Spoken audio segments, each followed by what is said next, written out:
Hey, so this is a Q&A video. Thank you to everyone who sent a question in. So the first question is, what kind of genre would you write if you were to become an author? I think I would write a lot of contemporary for young adults because there's not really a lot of contemporary novels out there with an Asian American main character. And I think my goal as an author would be to give representation for my community and other Asian communities so that we feel represented in books and, you know, more people really understand our culture and our experiences, more specifically the racism we face here in America, because I know a lot of people sort of don't believe that Asians experience racism.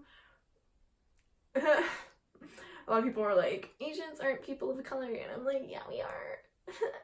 But that's like a whole thing. So, in your opinion, what are some examples of romantic subplots done right versus wrong? I mean, like, in my opinion, I just think romance isn't necessary at all, unless it's like relevant to the plot, you know?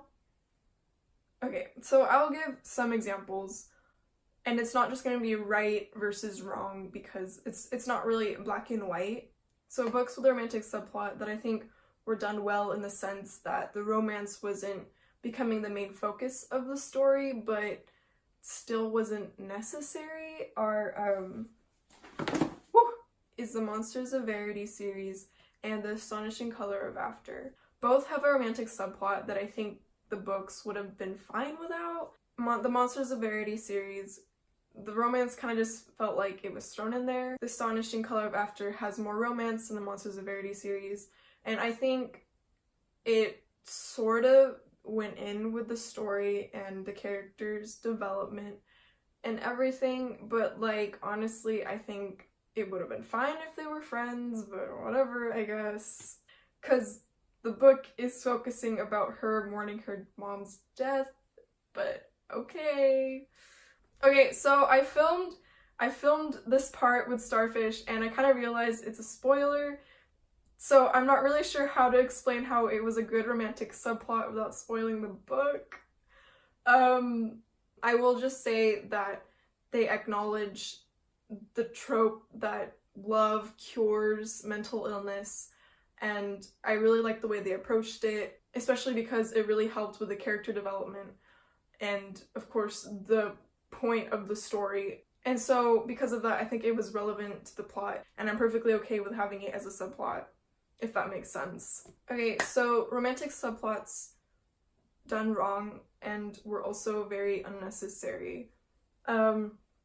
To list off a few, because there's quite a lot: The Epic Crush of Jeannie Lo, Children of Blood and Bone, Want, and Spin the Dawn. I did not finish Children of Blood and Bone, so I can't really speak for it, but I did stop it because there was a romantic subplot that was just really obnoxious and was like the focus of the story within like the first 150 pages, and I was just like really tired of the book. But anyway, so all four of these books had romance, and they basically set aside their main plot to talk about the romance, and it honestly just ruined the plot because it's like, why would you do that?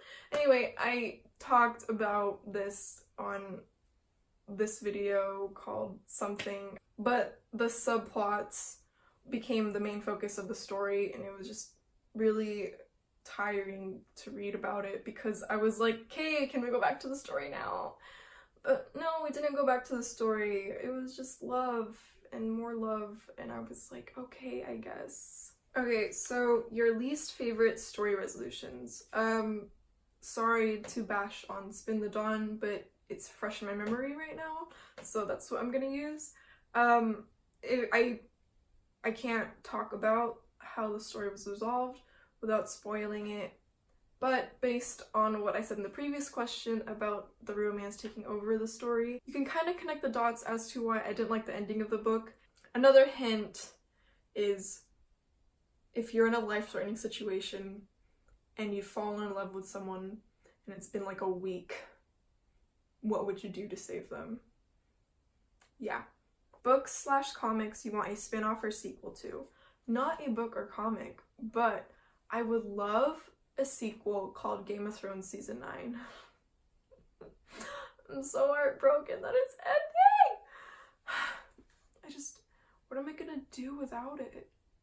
Okay, but in all seriousness, I would love a like prequel to the Poppy War, and I would just love to know more about the history of this fictional country and what happened in the First and Second Poppy War. Not necessarily like a series, but maybe like a book or a short story. Like, the history is just so complex, and like honestly, kudos to the writer for creating such a detailed history. Books you wish could be rewritten. Escaping from Houdini and Spin the Dawn, because romance fucked up their plots, so thanks for that. Favorite book covers of the year. Definitely Spin the Dawn, even though I do not like the book. The Girl King. Oh, actually I have it. I haven't read it yet, so I don't know if I would recommend it, but the American edition is gorgeous, and also there's the UK edition, and I honestly love both covers. I'm not the type of person to own two of the same books, but honestly, if I end up liking this book, I might own both of them.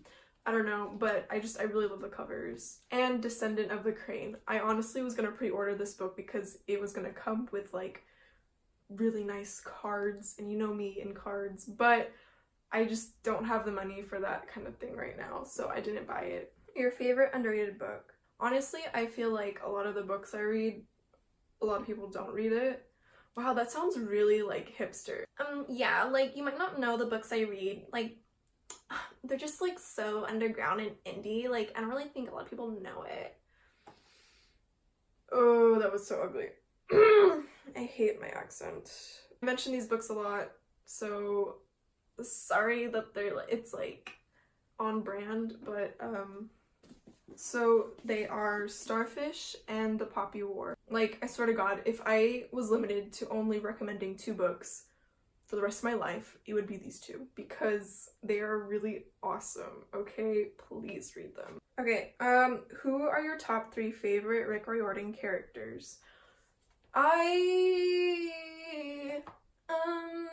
honestly don't think I have one.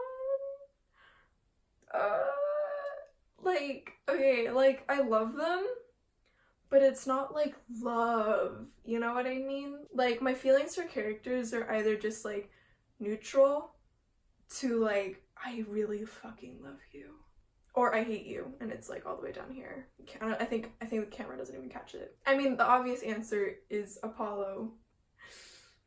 Yeah, Apollo. Can I just list Apollo for like all 3? Because like, I don't really have one.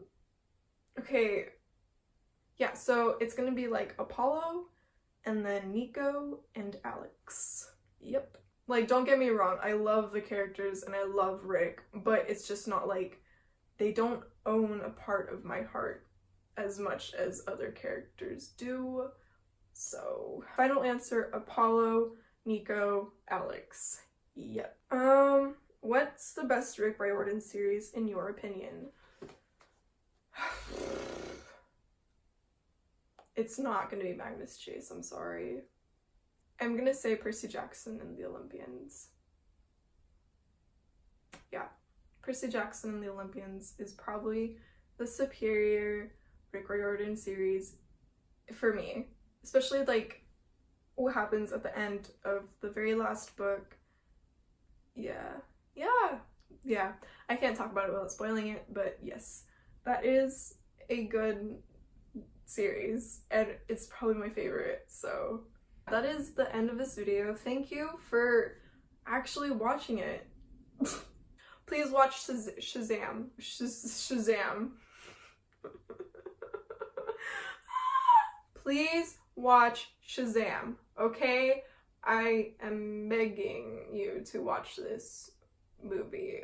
I want it to earn more in the box office, so please, if you can, watch it soon. Racially diverse, disabled character. It's really awesome. I love found families. And DC just looked the world in the eyes and was like, sometimes blood isn't family, and that's alright, and that's totally acceptable. And I was like, thank you. Thank you so much. Oh my God. I will love you if you watch it. Okay, thank you, and goodbye. Also, Stan John Cleaver, I love him.